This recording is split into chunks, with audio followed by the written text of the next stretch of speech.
Hello viewers, welcome to the review of match number 35 between Delhi Capitals and Sunrisers Hyderabad. ఇక్కడ నేను చూపించేది నేను ఈ మ్యాచ్కి ఇచ్చిన ప్రెడిక్షన్ వీడియో ఒక థంబ్నెయిల్. నేనైతే ఏమని పెట్టానంటే ఎస్ఆర్హెచ్ నెక్స్ట్ టార్గెట్ 300 ఏనా అని పెట్టాను.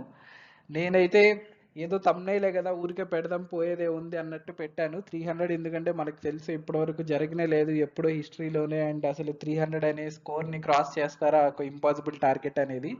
బట్ ఈ సీజన్లో ఎస్ఆర్హెచ్ ఉన్న ఫామ్ చూస్తే ఇలాంటి ప్రెడిక్షన్స్ కూడా తప్పు ప్రెడిక్షన్స్ కాదు, నిజమయ్యే ప్రెడిక్షన్స్ అన్నట్లు అయిపోతుంది అన్నట్లు ప్రూవ్ చేశారు ఎస్ఆర్హెచ్. ఎందుకంటే ఈరోజు మళ్ళీ వాళ్ళు విధ్వంసమే సృష్టించారు ఢిల్లీ క్యాపిటల్స్తో జరిగిన మ్యాచ్లో. And almost again all batting records, కానీ ఈ సీజన్ రికార్డ్స్ అయిన 277 287ని బ్రేక్ చేయలేకపోయినా కానీ ఇంకొక 10 రన్స్ తక్కువ 266 అయితే కొట్టారు మొత్తానికి.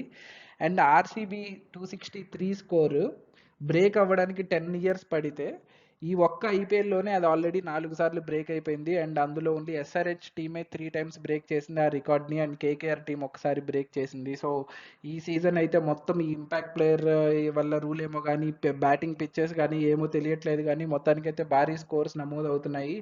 అండ్ ఈ మ్యాచ్లో ఒకసారి బ్రేక్ అనే రికార్డ్స్ అన్ని చూసేద్దాం స్కోర్ కార్డ్కి వెళ్ళే ముందు, ఎందుకంటే it was another crazy match అనే చెప్పాలి. సో ఈ మ్యాచ్లో సన్ రైజర్స్ అయితే 266 రన్స్ కొట్టారు. And this is like 4th highest score in IPL history. ఎందుకంటే ఫస్ట్ 287 సన్ రైజర్స్, దాని తర్వాత 277 Sunrisers again, and 272 KKR and 266 Sunrisers again. And all of them are in this season. ఈ సీజన్లోనే top 4 highest scores record అయ్యాయి. Second is highest sixes in an innings, ఇది కూడా 22 sixes already. ఈ ఫీట్ని వీళ్ళు 277 287 ఇన్నింగ్స్లోనే 22 sixes కొట్టారు ఇన్నింగ్స్లోనే. So అది కూడా రికార్డు, దాన్ని జాయిన్ చేశారు కానీ దాన్ని క్రాస్ చేయలేకపోయారు, కానీ దాన్ని టై చేశారు మళ్ళీ. అండ్ దీంట్లో ఇంకొక నమోదైన మైండ్ బాగ్లింగ్ ఫీట్ ఏంటంటే పవర్ ప్లేలో ఇప్పటివరకు T20 హిస్టరీలోనే హైయెస్ట్ స్కోర్ నమోదు చేశారు Sunrisers openers Travis Head and Abhishek Sharma. 125 runs కొట్టారు without zero loss of wickets. And ఐపీఎల్లో ప్రీవియస్ బెస్ట్ అయితే 105, ఇది ఎప్పుడో KKR opener Sunil Narayan and Chris Lynn కొట్టారు ఇది. అండ్ మొత్తం ఆ రికార్డ్ని ఈజీగా 20 రన్స్ మార్జిన్తో బ్రేక్ చేశారు. ఇన్ఫ్యాక్ట్ 5 ఓవర్స్లోనే 102 దాకా వచ్చేసారు వీళ్ళు score. And last over again 20+ runs కొట్టి 125 కొట్టారు. ఇది ఆల్ T20స్లోనే హైయెస్ట్ స్కోర్ అయిపోయింది. అండ్ దెన్ ఈ మ్యాచ్లో ట్రావిస్ హెడ్ 16 బాల్స్కి 50 కొట్టాడు. So is is fastest 50 by Sunrisers batsmen. మనం చూసాం ఆ 277 మ్యాచ్లో అభిషేక్ శర్మ 16 బాల్స్లో 50 కొడతాడు. సో దాన్ని టై చేశాడు అగైన్ ట్రావిస్ హెడ్. దాని తర్వాత అభిషేక్ శర్మ ఇంకొక రికార్డ్ జస్ట్లో మిస్ అయ్యాడు. అభిషేక్ శర్మ 11 బాల్స్కి 46 ఉన్నప్పుడు పెద్ద షాట్కి ట్రై చేసి అవుట్ అవుతాడు. ఒకవేళ ఆ బాల్ 4కి వెళ్ళి ఉంటే 12 బాల్స్లో 50 కంప్లీట్ అయ్యేది. అండ్ దెన్ ఐపీఎల్లోనే ఫాస్టెస్ట్ సెంచరీగా అది రికార్డ్ సృష్టించేవాడు. సో జస్ట్ మిస్ అయింది. కరెంట్లీ ఈ రికార్డ్ యశస్వి జైస్వాల్ పేరు మీద ఉంది. లాస్ట్ సీజన్లో 13 బాల్స్లో కొట్టాడు. సో అది బ్రేక్ అయిపోయేది ఆ బాల్ కానీ 4 వెళ్ళి ఉంటే. జస్ట్ మిస్ అవుట్ అయిపోయాడు Abhishek Sharma. And then SRH ఇన్నింగ్సే కాదు, ఢిల్లీ క్యాపిటల్స్ ఇన్నింగ్స్లో కూడా కొన్ని ఫైర్ వర్క్స్ జరిగాయి. And latest sensation Jake Fraser McGurk 15 బాల్స్లో 50 కొట్టాడు చేజింగ్లో. అండ్ దెన్ ఈ సీజన్లో అయితే ఇదే క్విక్కెస్ట్ 50 అని చెప్పాలి ఇది, which is again Abhishek Sharma Travis Head రికార్డ్ని బ్రేక్ చేస్తూ తను సెకండ్ ఇన్నింగ్స్లో 15 బాల్స్లోనే 50 రన్స్ కొట్టేశాడు, quickest 50 in this season. And then Kuldeep Yadav ఈ మ్యాచ్లో అయితే 4 వికెట్స్ అయితే 55 రన్స్ ఇచ్చాడు. ఇదేంటంటే 4 వికెట్స్ కానీ అంతకంటే ఎక్కువ తీసిన వాళ్ళకి మోస్ట్ ఎక్స్పెన్సివ్ స్పెల్ ఇది ఐపీఎల్ హిస్టరీలోనే. ఎందుకంటే దానికి 4 వికెట్లు పడినా కానీ అంత బౌలింగ్ బాగా వేశాడు అనుకోవడానికి లేదు, ఎందుకంటే దానికి ముందు బాగా రన్స్కి వెళ్ళాడు. అండ్ దెన్ ఎస్ఆర్హెచ్ ఈ సీజన్లో ఇప్పటివరకు 7 మ్యాచ్ల్లోనే 98 సిక్సెస్ కొట్టారు. దాన్ని మనం కంపేర్ చేయాలంటే వాళ్ళది ప్రీవియస్ మొత్తం వాళ్ళ ఐపీఎల్ హిస్టరీలోనే మొత్తం సీజన్ కలిపి వాళ్ళ ప్రీవియస్ హైయెస్ట్ 97 సిక్సెసే మొత్తం సీజన్ కలిపి. వాళ్ళ ప్రీవియస్ రికార్డ్ని వాళ్ళు కేవలం 7 మ్యాచ్ల్లోనే బ్రేక్ చేసేసారు. ఇంకా 7 మ్యాచ్లు మినిమం ఆడతారు, ప్లే ఆఫ్స్కి ఖచ్చితంగా వెళ్తారు కాబట్టి ఇంకా 1 or 2 మ్యాచెస్ ఎక్స్ట్రా ఆడతారు. సో ఈ రికార్డ్ చాలా సిగ్నిఫికెంట్ ఈజీ మార్జిన్తో బ్రేక్ అవ్వబోతుంది ఈ సీజన్లో అయితే. ఎస్ఆర్హెచ్ అంత ఉన్న భీకరమైన ఫామ్ చెప్పడానికి ఇదే example. And then again SRH ఈ మ్యాచ్లో 14.5 ఓవర్స్లో 200ని క్రాస్ చేశారు. అండ్ ఇది మొన్న 287 మ్యాచ్లో 15 ఓవర్స్లో క్రాస్ చేశారు. అంటే దానికంటే ఒక్క బాల్ ముందే 200ని క్రాస్ చేశారు ఈ మ్యాచ్లో అయితే. దిస్ ఈజ్ థర్డ్ ఫాస్టెస్ట్ ఇది ఫస్ట్ 2 అనేది ఒకటి ఆర్సీబీ చేతిలో అండ్ ఇంకోటి సన్ రైజర్స్ చేతిలోనే ఉంది. ఆ రికార్డు 277 మ్యాచ్లో 14.2 ఓవర్స్లోనే క్రాస్ చేశారు వాళ్ళు 200ని 14.4లో సారీ. ఈ మ్యాచ్లో దానికి ఒక్క బాల్ లేట్గా 14.5 అండ్ 287 మ్యాచ్లో 15 ఓవర్స్. సో 14.4, 14.5 అండ్ 14.6 ఇలా 3 బాల్స్లో 200 రీచ్ అయ్యారు వాళ్ళు ఈ టోర్నమెంట్లో. సో ఇవి మొత్తానికైతే మొత్తం ఇన్ని రికార్డ్స్ బ్రేక్ అయిపోయాయి ఈ మ్యాచ్లో అయితే. అండ్ స్కోర్ కార్డ్ అయితే మొత్తానికి సన్ రైజర్స్ 266 for 7 అయితే దానికి లాస్ట్ 277, 287 మ్యాచెస్లో అట్లీస్ట్ ఆర్సీబీ ముంబై కాబట్టి కొంచెం దగ్గరికి వచ్చారు. ఎందుకంటే వాళ్ళు పెద్ద teams and then big match players ఉన్నారు కాబట్టి. బట్ డీసీలో అలాంటి వాళ్ళు ఎవరు లేక అట్లీస్ట్ ఓన్లీ యంగ్ ప్లేయర్ అయిన జేక్ ఫ్రేజర్ కొంచెం ట్రై చేసి ఈ మాత్రం స్కోర్ అన్న అందించాడు. బట్ లేదంటే చాలా very disappointing effort by Delhi Capitals. Big మార్జిన్తో ఓడిపోయారు 67 రన్స్ మార్జిన్తో. And Travis Head was on fire.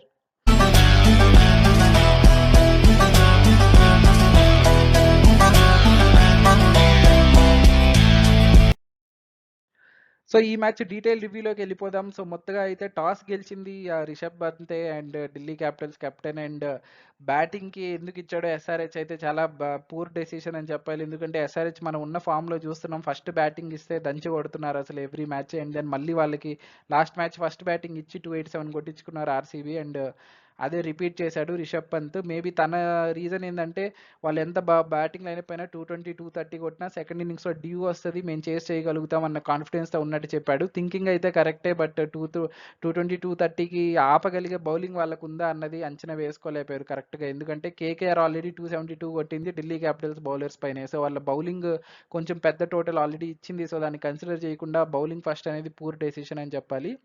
Changes చూసినట్లయితే సన్ రైజర్స్ ఒక్క చేంజ్ చేశారు ఈ మ్యాచ్లో. రన్ మెషిన్ జయదేవ్ ఉన్నట్కట్ని పక్కన పెట్టేసి వాషింగ్టన్ సుందర్ని తీసుకున్నారు. బట్ అదైతే వర్కౌట్ అవ్వలేదు, ఆ డీటెయిల్లో చెప్తాను. అండ్ ఢిల్లీ క్యాపిటల్స్ అయితే 3 చేంజెస్ చేశారు.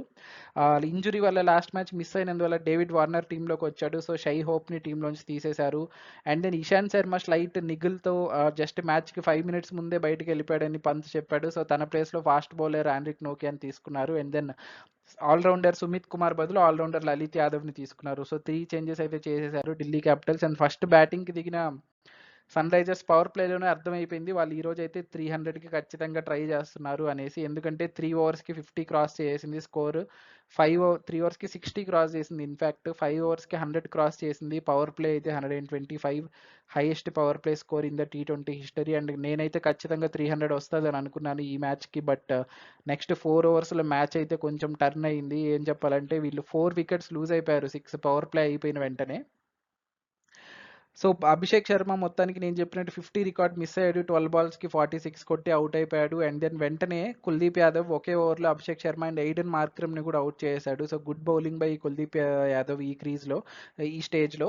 అండ్ దెన్ దాని తర్వాత నెక్స్ట్ ట్రావిస్ హెడ్ కూడా అవుట్ అయిపోయాడు. అలాగే హీ వాజ్ కంటిన్యూస్లీ హిట్టింగ్, అసలు వికెట్లు పడుతున్నా కొడుతూనే ఉన్నారు, ఎక్కడ ఆగలేదు. తర్వాత క్లాజన్ వచ్చాడు 2 down, తను కూడా హిట్టింగ్ చేశాడు. కానీ మొత్తానికి వీళ్ళిద్దరూ బ్యాక్ టు బ్యాక్ బాల్స్లో అవుట్ అయిపోయారు.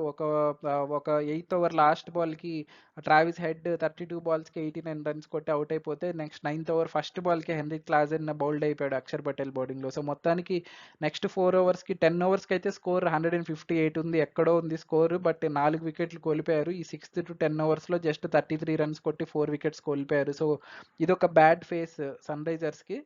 బట్ వాళ్ళకి దొరికిన స్టార్ట్ వల్ల ఆల్రెడీ స్కోర్ 10 ఓవర్స్కి 158 ఉంది. అండ్ క్రీజ్లో మన నితీష్ రెడ్డి అండ్ షబాజ్ అహ్మద్ ఉన్నారు అండ్ అబ్దుల్ సమాద్ ఉన్నారు రిమైనింగ్ బ్యాటర్స్ చెప్పాలంటే. సో మనం ఏమనుకున్నామంటే కొంచెం చిన్నగా కన్సాలిడేట్ చేసి తర్వాత కంటిన్యూ చేస్తారు అనుకున్నాము. బట్ అది తప్పని అర్థమైంది. ఎందుకంటే నెక్స్ట్ 5 ఓవర్స్లో వీళ్ళిద్దరూ స్లోగా ఆడడానికి ట్రై చేయలేదు. ఆల్మోస్ట్ 47 రన్స్ కొట్టారు వికెట్ పడకుండా. దేవర్ కంటిన్యూస్లీ హిట్టింగ్. సో ఇక్కడే నాకు ఎస్ఆర్హెచ్ ఈసారి అంత భయంకరమైన టీం అనేది అర్థమైంది. ఎందుకంటే ఆ అప్రోచ్ని కంటిన్యూ చేస్తున్నారు. అలాగే ఇన్ని వికెట్లు పడిపోయినా ఇంకెవరు లేరు రిమైనింగ్ బ్యాటర్స్. ఎందుకంటే వీళ్ళిద్దరు త్వరగా అవుట్ అయిపోతే మేబీ 200 లోపే కూడా అయిపోవచ్చేమో, ఆల్అౌట్ అయిపోవచ్చేమో. బట్ అలాంటి సిచ్యువేషన్లో కూడా వెనకడుగు వేయలేదు. ద యంగ్స్టర్స్ వాళ్ళని ఖచ్చితంగా బ్యాక్ చేస్తున్నారు. ఆ కాన్ఫిడెన్స్ కనిపిస్తూ ఉంది వాళ్ళలో.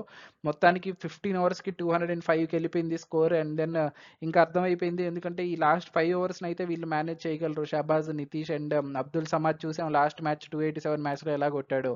సో అదే జరిగింది. లాస్ట్ 5 ఓవర్స్‌లో అయితే 61 రన్స్ కొట్టారు వీళ్ళు. ఇంకా ఎక్కువ కొట్టుండొచ్చేమో వీళ్ళ టాలెంట్‌కి. But okay. ఈ డీసెంట్ స్కోర్ నందలెస్. మొత్తానికైతే నితీష్ రెడ్డి ఫస్ట్ ఔట్ అయిపోయాడు 37 from 27. And then Abdul Samad 1-2 shots connect చేసినా తను కూడా ఔట్ అయిపోయాడు ఈ ఫేస్‌లో. మొత్తానికి లాస్ట్ వరకు Shahbaz Ahmed was the one. Shahbaz అహ్మదే కొంచెం ఎక్కువ సిక్సెస్ కొట్టి ఈ ఫేస్‌లో హాఫ్ సెంచరీ కూడా కంప్లీట్ చేసుకొని 59 నాట్ అవుట్‌గా ఉన్నాడు 29 బాల్స్‌లో. So very good finishing by Shahbaz Ahmed. And Pat Cummins లాస్ట్‌లో రన్‌ఔట్ అయిపోయాడు. లాస్ట్ ఓవర్‌లో మొత్తానికైతే 266 వచ్చేసింది. Key players are Travis Head and Abhishek Sharma. And లాస్ట్‌లో good finishing by Shahbaz Ahmed also. Failure ఇంత పరుగుల వరదలో ఎయిడెన్ మార్క్రమ్ 1 రన్‌కి ఔట్ అయ్యాడంటే కొంచెం నామూషీగా ఉంది తనకే చూడ్డానికి. బట్ తను ఈ ఇన్నింగ్స్‌లో ఫెయిల్ అయ్యాడు. అండ్ దెన్ బౌలర్స్‌లో వీళ్ళ టాప్ వికెట్ టేకర్ అయిన ఖలీల్ అహ్మద్ ఫెయిల్ అయిపోయాడు. తన మీద అట్లీస్ట్ ఫస్ట్ వికెట్ బ్రేక్ చేస్తాడని హోప్స్ పెట్టుకొని ఉంటారు డీసీ అయితే. బట్ అయితే తను ఫస్ట్‌లోనే రన్స్‌కి వెళ్ళాడు. మొత్తానికి 3 ఓవర్స్‌కి అయితే 51 రన్స్ ఇచ్చేసి ఈ ఇన్నింగ్స్‌కి అయితే ఫెయిల్యూర్‌గా ఉన్నాడు. సో దీనికి స్టార్ట్ చేసిన ఢిల్లీ క్యాపిటల్స్ ఇన్నింగ్స్ కూడా పవర్ ప్లేలో అయితే వాళ్ళు ఖచ్చితంగా కంటెన్షన్‌లోనే ఉన్నారు. 88 రన్స్ కొట్టారు. బట్ వాళ్ళ openers Prithvi Shah and David Warner ఇద్దరు. సో పృథ్వీ షా అయితే పర్టికులర్లీ ఫస్ట్ 4 బాల్స్ 4 ఫోర్స్ కొట్టాడు వాషింగ్టన్ సుందర్ బౌలింగ్‌లో. బట్ ఫిఫ్త్ బాల్ ఔట్ అయిపోయాడు. సో ఇదే తనతో వచ్చిన ప్రాబ్లమ్ మనకు తెలుసు. So he can play all kinds of shot. But మంచి స్టార్ట్ వస్తది. బట్ అలాగే వికెట్ ఇచ్చేస్తాడు. అండ్ దెన్ డేవిడ్ వార్నర్ కూడా ఫెయిల్ అయిపోయాడు. సో ఇంకా అయిపోయిందిలే మ్యాచ్. మెయిన్ బ్యాట్స్‌మెన్ ఔట్ అయిపోయారు. మేబీ మధ్యలో రిషబ్ పంత్ స్టబ్స్ వచ్చి కొంచెం కొడతారేమో అనుకున్నాం గానీ then youngsters Jake Fraser McGurk and Abhishek Porel అప్పుడే జాయిన్ అయ్యారు. అండ్ దెన్ ఒక అద్భుతమైన పార్ట్నర్‌షిప్. ఆల్మోస్ట్ వాళ్ళు 4th ఓవర్ ఎండింగ్ నుంచి 8th ఓవర్ ఎండింగ్ వరకే ఆడారు. జస్ట్ ఒక 4, 5 ఓవర్స్ పార్ట్నర్‌షిప్. బట్ కంటిన్యూయస్‌లీ హిట్టింగ్ చేశారు ఇద్దరు. అట్లీస్ట్ డీసీని అయితే కంటెన్షన్‌లో పెట్టారు. 6 ఓవర్స్‌కి 88 runs for the loss of 2 wickets ఉన్నింది స్కోర్ అయితే. బట్ దాని తర్వాత వెంటనే పెద్ద దెబ్బ తగిలింది డీసీకి. ఇద్దరు ఔట్ అయిపోయారు పవర్ ప్లే అయిన వెంటనే. అలాగే షాట్స్‌కి ట్రై చేస్తూ. తినైతే నేను చెప్పినట్టు ఈ సీజన్‌లో క్వికెస్ట్ సెంచరీ 15 బాల్స్‌కే. అండ్ దెన్ అసలు ఒక గ్రేట్ ప్లేయర్ ఆస్ట్రేలియాలో ఇలాంటి ప్లేయర్ ఉన్నాడంటేనే భయమేస్తుంది. వరల్డ్ కప్‌లో తను లేడు స్క్వాడ్‌లో. ఇప్పటివరకు అయితే మిక్స్‌లో గానీ అని వినిపిస్తుంది. ఒకవేళ ఈ పెర్ఫార్మెన్సెస్ చూసి తనని గానీ వరల్డ్ కప్ తీసుకొచ్చారంటే మిగతా టీమ్స్‌కి ఖచ్చితంగా జాతరే అని చెప్పాలి. ఆ రేంజ్‌లో హిట్టింగ్ చేస్తున్నాడు. అసలు ఒక బేస్‌బాల్ ప్లేయర్ లాగా ఆ బ్యాట్ స్వింగ్ గాని, తను నిల్చునే విధానం గాని, స్టాన్స్ గాని ఒక బేస్‌బాల్ ప్లేయర్ లాగే ఉంది. సన్నగా ఉంటున్నాడు గానీ భారీ భారీ సిక్సెస్ కొడుతున్నారు స్పిన్నర్స్ దాంట్లో కూడా. So very very very exciting super star అనే చెప్పాలి నెక్స్ట్. అండ్ తర్వాత అభిషేక్ పొరల్ కూడా ఔట్ అయిపోయాడు. అండ్ దాని తర్వాత ఇక్కడే కీ మూమెంట్ జరిగింది. Rishabh Pant and Tristan Stubbs main hopes పెట్టుకొని ఓకే 10 ఓవర్స్‌కి 138 వచ్చేసింది స్కోర్. ఓకే వీళ్ళు ఇంకా మిగతా 10 ఓవర్స్‌కి ఆల్మోస్ట్ 129 అలా కొట్టాల్సి ఉన్నింది. 128 అలాగా. బట్ వీళ్ళిద్దరూ ఇంపార్టెంట్ కీ ఫామ్‌లో ఇన్ ఫామ్‌లో ఉన్న బ్యాట్స్‌మెన్ ఈ సీజన్‌లో అయితే బాగా ఆడుతున్నారు. మేబీ మ్యాచ్ దగ్గరికి వెళ్తది అనుకుంటే కొంచెం సర్ప్రైజింగ్‌గా నెక్స్ట్ 5 ఓవర్స్‌లో మ్యాచ్ ఓడిపోయింది డీసీ ఇక్కడే. ఎందుకంటే నెక్స్ట్ 5 ఓవర్స్‌కి బాల్ టు బాల్ కూడా రాలేదు స్కోర్. 28 రన్స్ కొట్టి 2 వికెట్స్ కోల్పోయారు. ఆ 2 వికెట్స్ ఎవరంటే first Tristan Stubbs ball to ball కూడా కొట్టలేదు. 11 బాల్స్‌కి 10 రన్స్ ఔట్ అయిపోయాడు. అండ్ దెన్ సర్ప్రైజింగ్లీ అక్షర్ పటేల్‌ని పంపించకుండా లలిత్ యాదవ్‌ని పంపించారు. మరి ఆ డెసిషన్‌కి మీ బ్యాక్‌గ్రౌండ్ ఏందో తెలీదు. తను కూడా అలాగే స్లో ఇన్నింగ్స్ ఆడి ఔట్ అయిపోయాడు. ఇంకో సైడ్ రిషబ్ పంత్ స్ట్రగుల్ అయ్యాడు షాట్స్ కనెక్ట్ చేయడానికే. మొత్తానికి 15 అవర్స్ అయ్యేసరికైతే అర్థమైపోయింది మ్యాచ్ ఎవరు విన్ అవుతున్నారని. ఎందుకంటే క్రీజ్‌లో రిషబ్ పంత్ అండ్ అక్షర్ పటేల్ ఉన్నా గానీ 5 ఓవర్స్‌కి 101 ఉంది టార్గెట్. సో ఎవరు లాస్ట్ మ్యాచ్ జాస్ బట్లర్ అద్భుతం సృష్టించింది. 6 ఓవర్లకి 96 ఉన్నింది వాళ్ళు చేసింది. అప్పుడు కూడా రావ్‌మెన్ పౌల్, జాస్ బట్లర్ అంటే పెద్ద పెద్ద హిట్టర్లు ఉంటేనే లాస్ట్ వరకు జరిగి విన్ అయ్యారు అది. 5 ఓవర్స్‌లో 100 అనేది ఇంపాసిబుల్ అని చెప్పొచ్చు. ఓవర్‌కి 20 రన్లు ఎవ్రీ ఓవర్ అనేది. అండ్ అదే నిజమైంది. జస్ట్ ఇంకా విక్టరీ మార్జిన్ ఎంత అని చూడాల్సి ఉన్నింది. సో అదే జరిగింది. లాస్ట్ 5 ఓవర్స్‌లో వాళ్ళు మళ్ళీ జస్ట్ 33 రన్సే కొట్టారు. అండ్ అందరూ ఔట్ అయిపోయారు. ఆల్ ఔట్ అయిపోయారు ఇన్‌ఫాక్ట్.